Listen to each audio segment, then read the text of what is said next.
কাকু প্রণাম। বাবা প্রণাম। কেমন আছেন? হ্যাঁ, আমি প্রায় ভগবানকে ভালো আছি। কবে আসছেন বাংলাদেশ? আমি বাংলাদেশ আসছি গত পরশুদিন রাত্রে।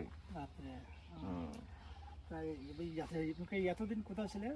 আমি তো ছিলাম এতদিন ইন্ডিয়াতে ছিলাম, গুজরাটে।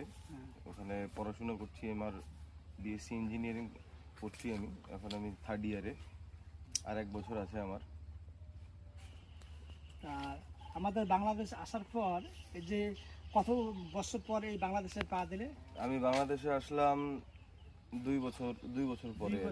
2 বছর পর এখন যে মানে আগের যে বাংলাদেশের যে পরিস্থিতি আর বর্তমান যে প্রেক্ষাপট আপনাকে দেখার পর কেমন লাগলো?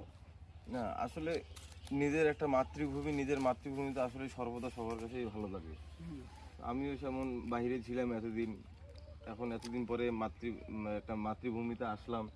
আসলে আমার জন্য ভালো লাগতেছে, অনেক ভালো লাগতেছে যে আসলে আশেপাশে এইরকম সবুজ ঘেরা আসলে এরকম নাই আমাদের এদিকে। আমাদের দিক তো মনে করো বড় বড় শহর, এখন গাড়ি ঘোড়া অনেক চলে, তো এরকম শান্ত পরিবেশ ওইদিকে নাই আর কি। হ্যাঁ, তো আমার কাছে এইদিকেই আর কি বেটার লাগে আর কি। এই যে এখন যে প্রেক্ষাপট আমাদের যে যে বৃষ্টির সময় এখন যেখানে চতুর্দিকে অথই পানি মানে জল, এই আপনার যেটা দেখতেছেন আমরা দেখাচ্ছি যে জল, এই যে এর সামনে একটা নদী, যে ব্রিজটা তো তুমি তো দেখো নাই? না, ব্রিজটা যখন প্রথম শুরু হয় কাজ তখন আমি আসছিলাম আর কি, তখন দেখছিলাম আর কি, তার আগে আসলে দেখা পড়েনি। হ্যাঁ, তা ব্রিজটা দেখার পর আপনাকে কেমন একটু লাগলো?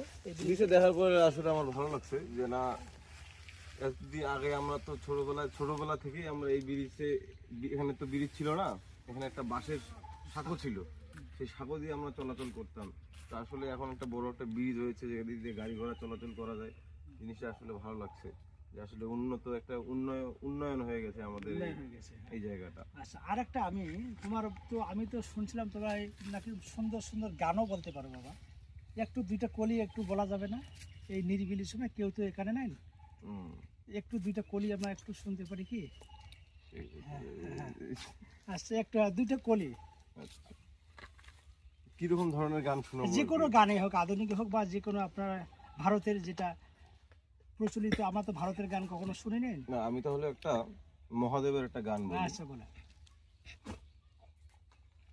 शिव कैलाशो के वासी, गौरी धारो के राजा, शंकर संकट हरना।